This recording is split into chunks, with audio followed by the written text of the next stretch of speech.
All right, we're talking about electrostatics today in preparation for our AP Physics 2 exam. This would also help initially basic stuff with AP Physics C or AP Physics 1. We go into a little bit more detail on a few things in AP Physics 1, but we're going to talk about charges, that they're conserved, how you get one charge from one place to another, forces, fields, energy, and electric potential, in which we will use a nice little chart that I've had lots of students tell me how much they like. So we'll be filling this in to help that out, to help us have some understanding of that. Being that it's review, there won't be too much detail, but if there's something you need anything else on, just let me know. Charges. So, oops, we got protons. We have neutrons. Who knows if I spelled that right? Somebody does. I gotta turn autofocus off. And electrons. So neutrons, they're kind of basic. They possess no charge. They're not going to be anything that we concern ourselves with. We don't have to talk about the strong and the weak nuclear forces or anything this year for the AP Physics exam that you'll take in May or in June, depending on your choice. The two that we're going to be concerning ourselves with are protons and electrons, and we know that these are positive and these are negative from previous courses, and that protons possess the same amount of charge as an electron, just the opposite sign. So they have the fundamental charge. Make sure no one thinks that those are minus signs. So protons are positive, and they possess the fundamental charge of 1.6 times 10 to the negative 19. And electrons are the same amount, but negative. So negative 1.6 times 10 to the negative 19 coulombs, where coulombs is just a unit of charge. We talk about Coulomb's law here shortly. Millikan in his oil drop experiment determined the amount of charge that each proton or electron had by floating oil drops in an electric field. In his experiment, he found that you couldn't have any other multiple than just 1.6 times 10 to the negative 19. You couldn't have 0.8 times 10 to the negative 19. You couldn't have 2 times 10 to the negative 19. You'd only have 1.6, 3.2, 4.8, et cetera, times 10 to the negative 19. So that's why it's the fundamental charge, the charge of an electron. This is located on your table of information, 1.6 times 10 to the negative 19. So a little bit of background on how we know what that is. How do I get protons from one place to another? And it's actually not protons that are moving, it's electrons that move. If you move protons, you have yourself a nuclear reaction and you release a tremendous amount of energy. And we don't want to be doing that today, but the most common example is taking a balloon, which is neutrally charged, meaning it has an equal number of positives as it does negatives. So I'm going to put 6 positive charges, which means I have to have 6 negative charges. And I have that now. We know it's neutral because the same number of positive charges as there are negative charges. And then you might begin transferring some of this charge. You can do it a couple different ways, but the first way we'll do is through conduction, where we'll just touch it to something else, and then we'll use friction or something to rub it. I don't know whether it's on like some cloth, sleeve, wool, hair. You've done this before, where you take another surface and you rub it on a surface. So here's a different surface. You rub it up and down. And depending on properties of the material and which one holds onto the charge more effectively,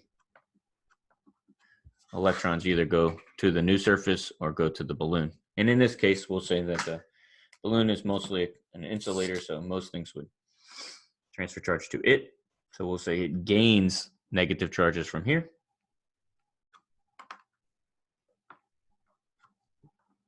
So now we'd see that this balloon is negatively charged. Note that it's positive, or it's -2. Well, now the wall is +2. So that's your idea of conservation of charge. They had to come from somewhere, and they had to go somewhere. You can't destroy them or make them disappear. So now I have this negatively charged balloon that I've charged through contact. And one thing that you would want to be aware of is when I have a charged object, it would be attracted to neutrally charged objects. How does that work? So I have a new surface. This would be the ceiling, the wall in a classroom. Now we're using the ideas of opposites attract and likes repel. So we would say that the negatives here are attracted to the positives are attracted to these negatives. Because this is more negative than this, what happens is it's not that the protons move towards this, it's that electrons, the negative charges here, move away from it. So they would shift to the other side of this surface. So we would see this electron go from the left side of the surface and move to the right side of the surface.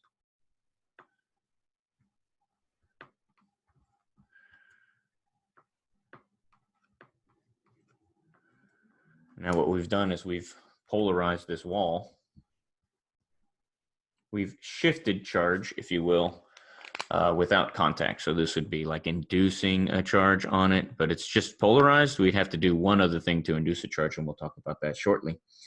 But now we have a negatively charged balloon and a positively charged surface because we shifted the negatives to the back, and now we have an attraction. The idea that you want to be aware of is that charged objects are attracted to negative objects. If you have a Van de Graaff generator, something that you could do, no one has a Van de Graaff generator at home and no one's at school right now, but you could hold, what do we use? We use the hole punches, and you just hold them in your hand and they're neutrally charged and they'll be attracted to the Van de Graaff generator, which is charged. So we can charge things by rubbing them up against something, transferring charge that way, and then we can polarize an object. How might we actually make these charges leave? Well, if we introduce a new thing to our system, we ground it. Oh, there we go.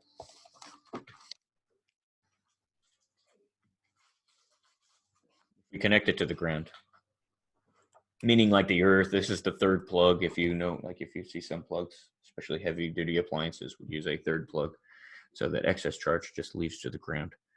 So what we would do is, by keeping this balloon right here, we have polarized this wall, but now we've given the option for these electrons to go a new place, and that's to the earth, the ground. So these electrons no longer just shift to the other side. They leave the system.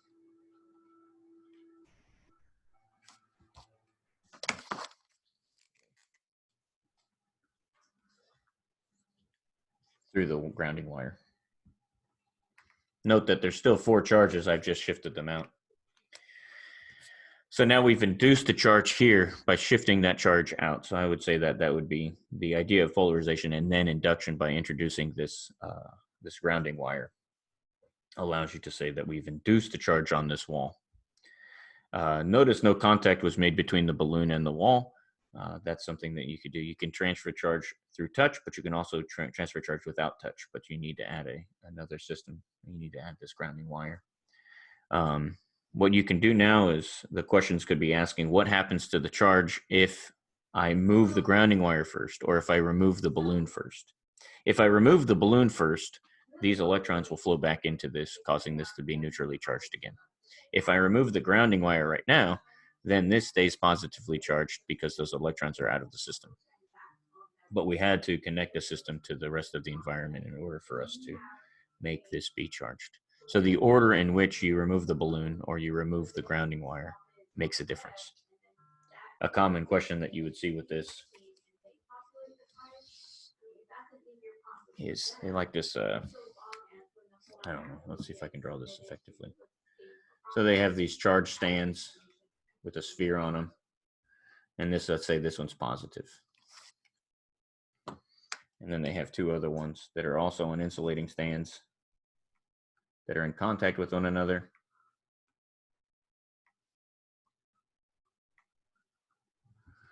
They're in contact with one another, and they're presently neutrally charged. As I move this towards, what would happen? Well, electrons would be attracted to this positive charge. So electrons would leave this one and move to this one. The amount of electrons that leave this one would be equal to the amount of electrons that this one gains. So let's just say this gains a charge of negative.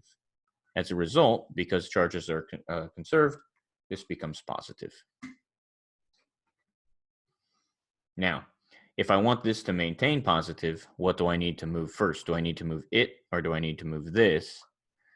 And if I move this one first, those charges go back to being neutral. And if I move this one first, then this one stays negative and this one stays positive. So they like to ask that question quite a bit.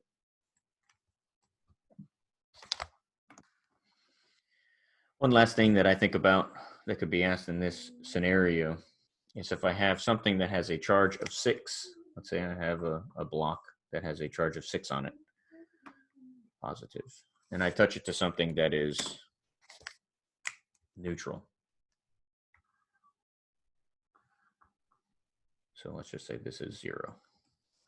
If I connect these two objects, what will happen is this has excess positive charges, which are highly uncomfortable. They have lots of energy. We talk about that shortly, where this is neutrally charged. And when I connect these two,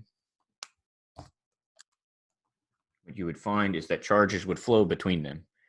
But which way would charges flow? They'd go from, they'd move to make them equally charged, or equally uncomfortable is how I like to think about it. So if this is 0 charge and this is positive 6, what happens is electrons are attracted to this. So electrons leave. But how many electrons would go to this? Well, if I move 1 over, we would have ourselves a situation where we'd have 5, positive 5, and positive 1. In this case, electrons are still more attracted to the larger charge. So then we move another one. And then we'd have positive 4 and positive 2. Note that they would still be attracted to 4 is more than 2. And then we'd get ourselves a situation where we'd have positive 3 and positive 3. So when this is 1 electron, 2 electrons, the third electron moves, notice that they're both equally positive 3. They're equally uncomfortable. There is no advantage for an electron to move to the left or to the right at this point. They just stay at that. So at that point, we have become equally charged. One thing that many students identify is that you can take this 6 and say how many objects are there, and you can do total charge, Q being the charge, divided by the number of objects. So it works nice if you use 2 objects and an even number. So we could say I have a total of 6 charge, and I have 2 objects, so I do 6 divided by 2, and then I find that both have a charge of 3. So if you want to talk about charge distribution, just something to think about. The charge transfers until they're equally uncomfortable. It's slightly different if the shape of the object is smaller, in which case you would look into some electric potentials, which we may talk about in a free response question, but in a review session, this is all you would need to start thinking about.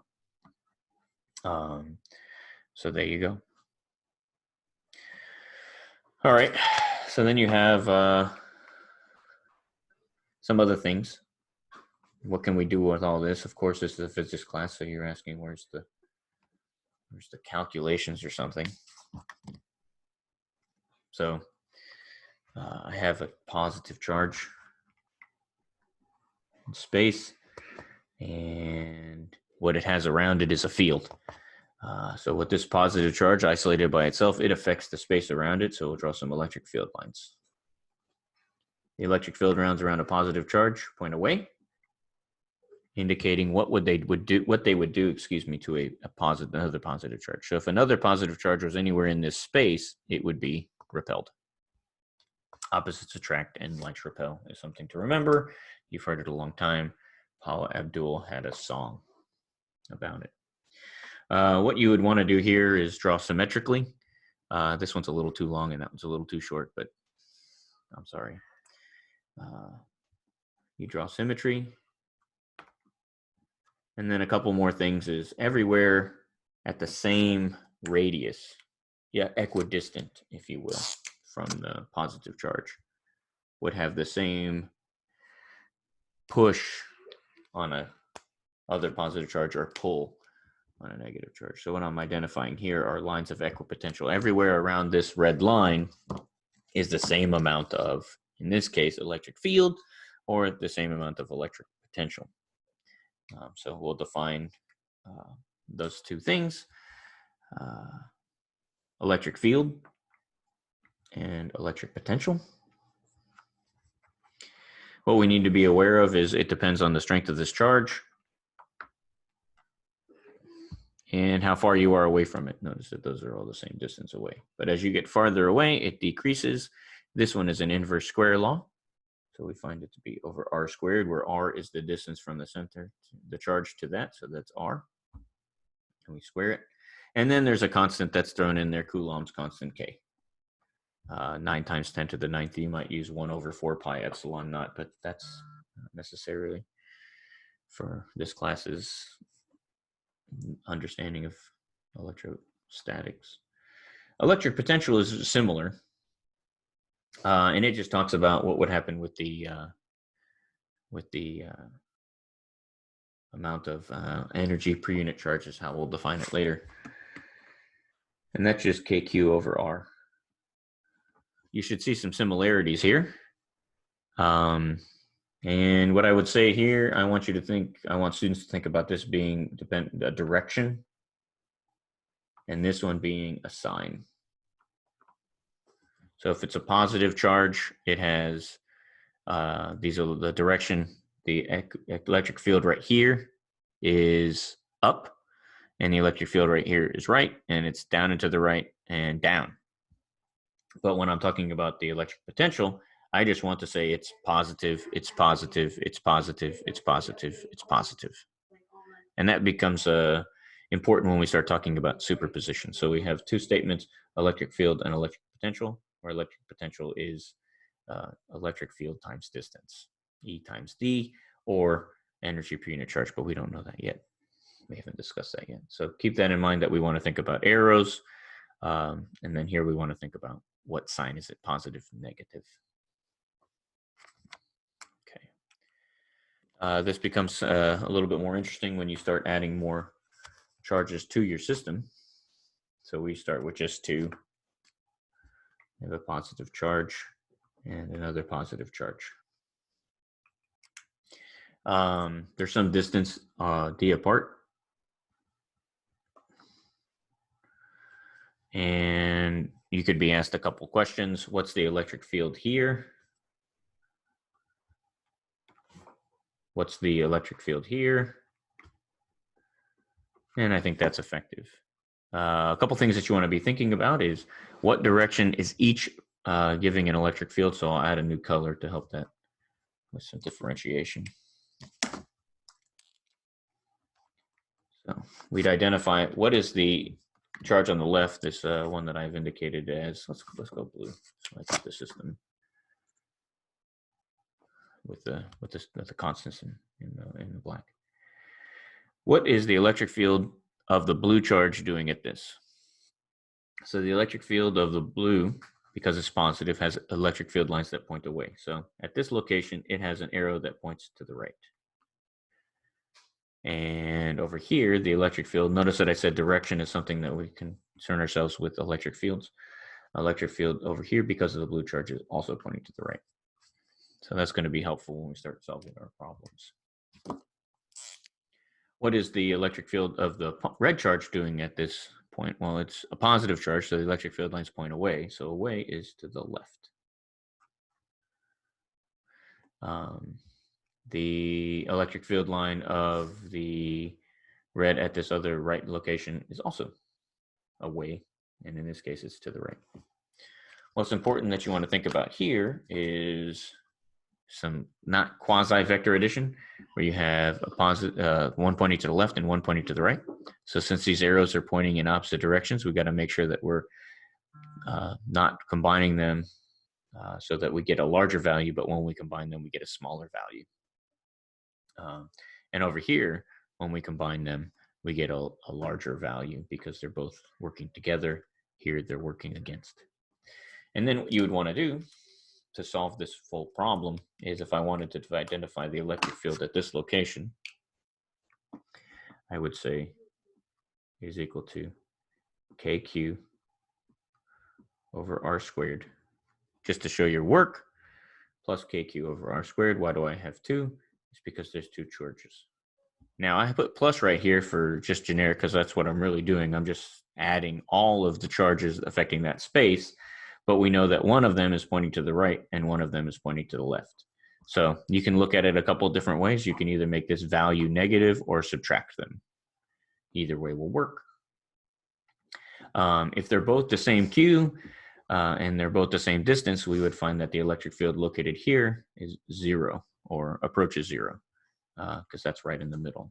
What I would say is that R value is D over 2 and Q is Q. So KQ over D over 2 squared minus KQ over D over 2 squared is 0. When I do it on the right side here, I would be doing KQ over R squared plus KQ over R squared again. And in this case, they're both pointing to the right.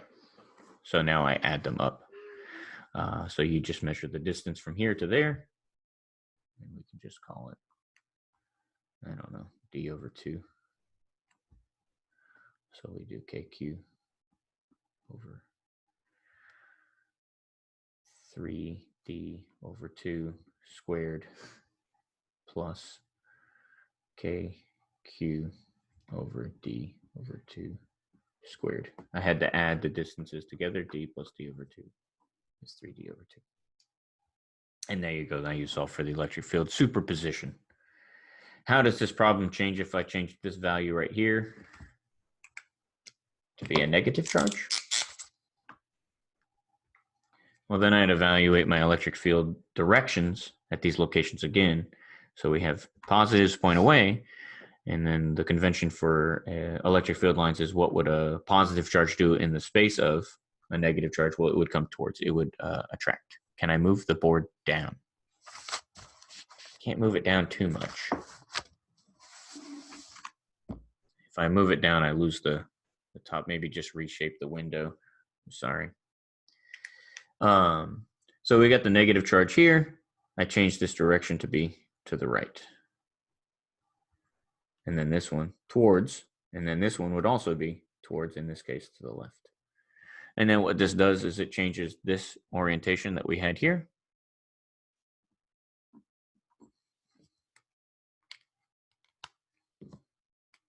Where now they're both pointing the same direction.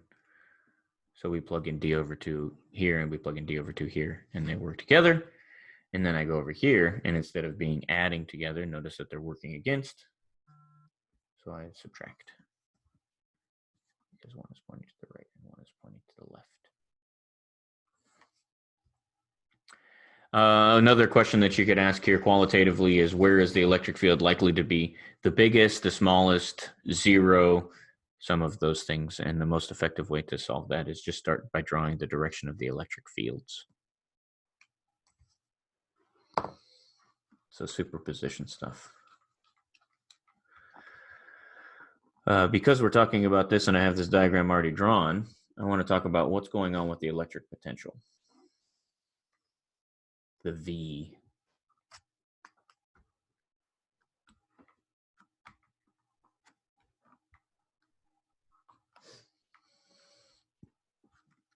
With V, not to be confused with someone else, with this electric potential, you want to make sure you're keeping into account the sign. So at this point, when I'm finding the electric potential, I do not concern myself with any direction. I only concern myself with, what sign is this? This one's positive. This one's negative. So when I find my electric potential, I do KQ over R squared, or excuse me, KQ over R plus KQ over R. When I do KQ over R plus KQ over R, One of them is positive, and one of them is negative. So I just put this negative right here. I still keep this plus sign. So I do KQ over R plus a negative KQ over R. And we find that when you have a positive charge and a negative charge, the electric potential, if they're equal, right between them is 0. We'll talk about what a positive charge would do is it would go from high potential, very positive over here, to low potential over here. We used to think of gravitational potential energy when it was 0, it couldn't fall any farther. But with electrostatics and electric charges, you can have very big positives, but also very large in magnitude negatives. So 0 is just somewhere in between. So it'll go from high potential positive through 0 to get to negative. So it doesn't mean that it has no energy right here. We need to think about its change, and it would change energy as it goes from one side of it to the other. So don't think of 0 as it won't do anything. Over here, we do the same thing. KQ over R plus KQ negative KQ over R. Do not concern yourselves with sign or direction, only sign. No direction. So keep that in mind when you're doing it. But the crux of this is, what is the force between charges? So I have a positive charge, and it affects the space, and this positive charge affects that positive charge. So I'll call this one capital Q. I'll call this one lowercase q. What is the force on lowercase q because of positive q? It's the same as little q to positive q, big Q, because Newton's third law for every action force, there's an equal and opposite reaction force. So we need to say that this one pushes this one, and this one also pushes back. That a force is defined as KQQ over the distance between them squared. And that's the electrostatic force, Coulomb's law. How big are the charges make a difference, and how far apart they are make a difference. Notice the similarities between that and universal gravitation that you would have learned in AP Physics 1 or AP Physics C. Planetary motion. The difference between this formula, field force and this field force is this is only ever attractive, while this one is attractive and repulsive. When they're both positive, it's repulsive. When they're both negative, it's repulsive. When one's positive and one's negative, it's attractive. So keep that in mind when you're doing it, is you can have an attraction or repulsion. And here I would think about direction. So the force on this positive Q to this little q, big uppercase Q to this lowercase q, is a force to the right. And for every action force, there's an equal and opposite reaction force. This Q would be force to the left. It might ask for an initial acceleration of that. So you would find the net force, and you would use second law to say F equals ma. So we just say, well, I know what the electrostatic force is using Coulomb's law, and then I could figure out the acceleration if I knew that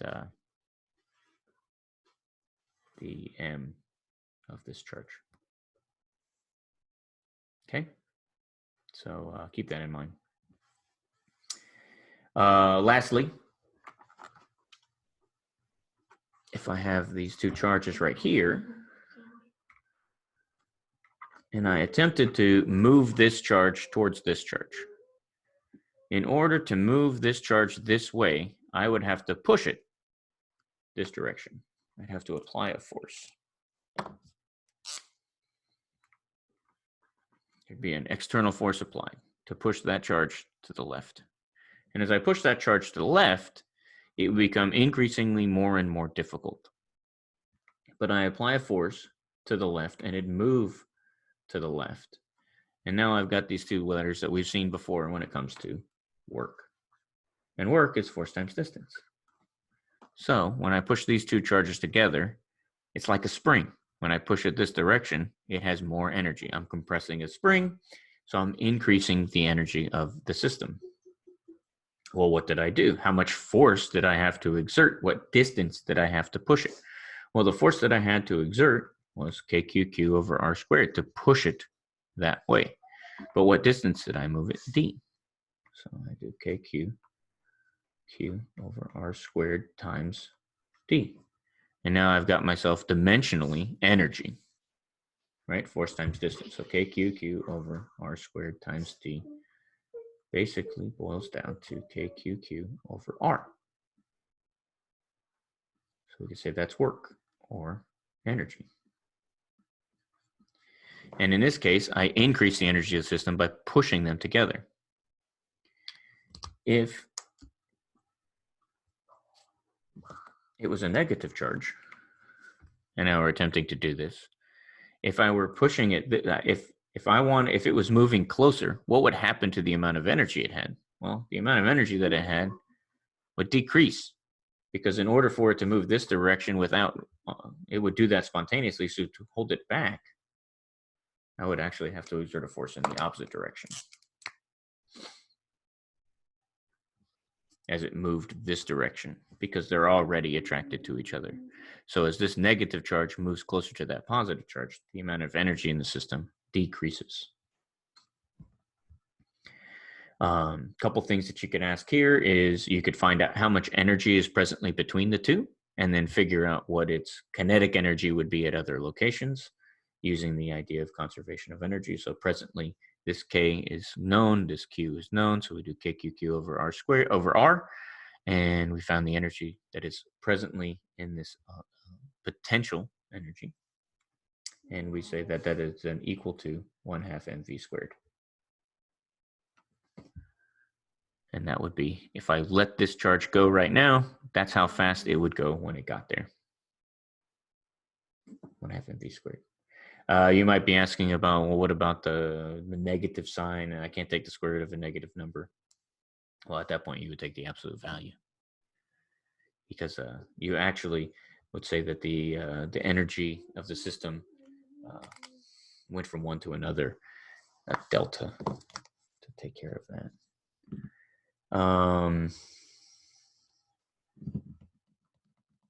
Talk about fields real quick. Uniform fields. And apply some of these concepts to it before we fill out that chart. And then I think that's it. So a uniform electric field would be defined using Gauss's law, which we're not going to go through today. To figure out the electric field strength right in the middle, we find it to be equal because of this positive charge and this negative charge. We also find it to be 0 above this and 0 below this. So the electric field only is possessed in the middle, using symmetry arguments, and we find that the electric field is pointing down. So this is a uniform electric field. So I think of being like on the roof of a building and being on the ground, objects would fall down. In this case, positive objects would fall down, but negative objects would fall up, remembering opposites attract and likes repel. So when you're presented a uniform electric field,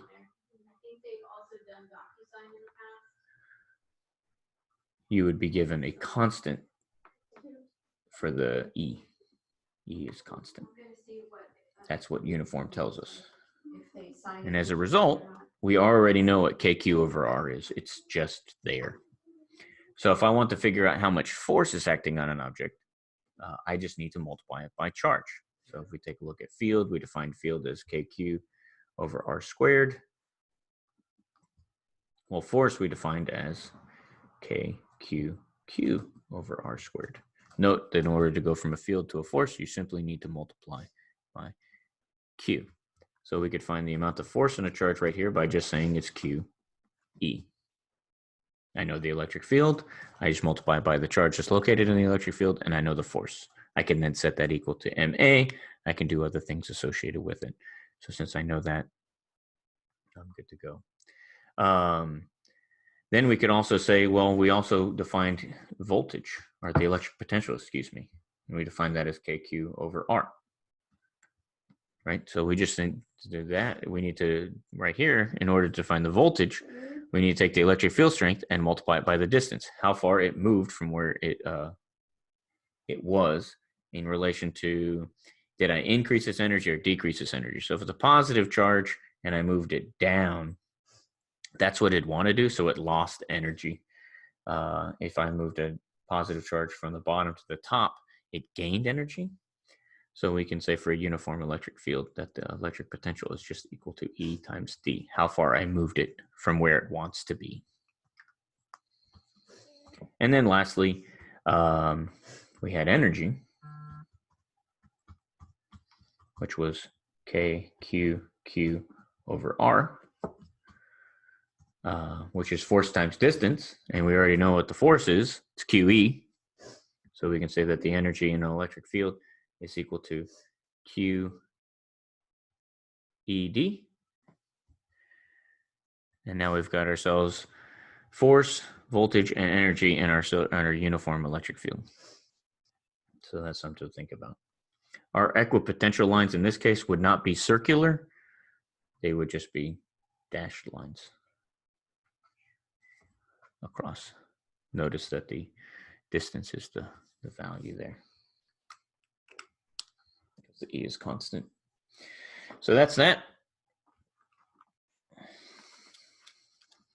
As a review, and then I think this is a valuable tool to look at, where you look at how do I take a force and turn it into energy and multiply it by distance.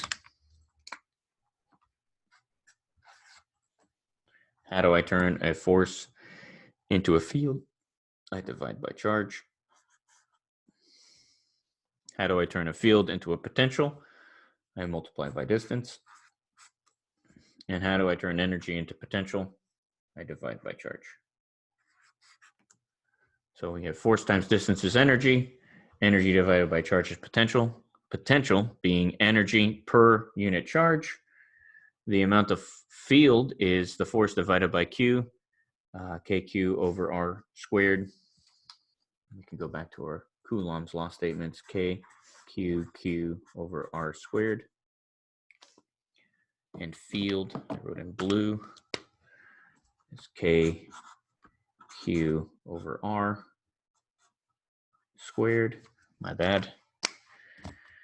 When I multiply that by distance, I have potential, which is KQ over R. And when I take force and I multiply it by distance, I have energy, which is KQQ. That's not the only way you can do it. We can also define force as QE, like we just did on the previous slide. But I think that's a nice, useful tool in how you can transfer from one to the other. Right here, I would say that I want to worry about direction. I want to worry about direction. I want to worry about sign, and I want to worry about sign. And with that, that's the review. I'm going to stop recording. Have a great day.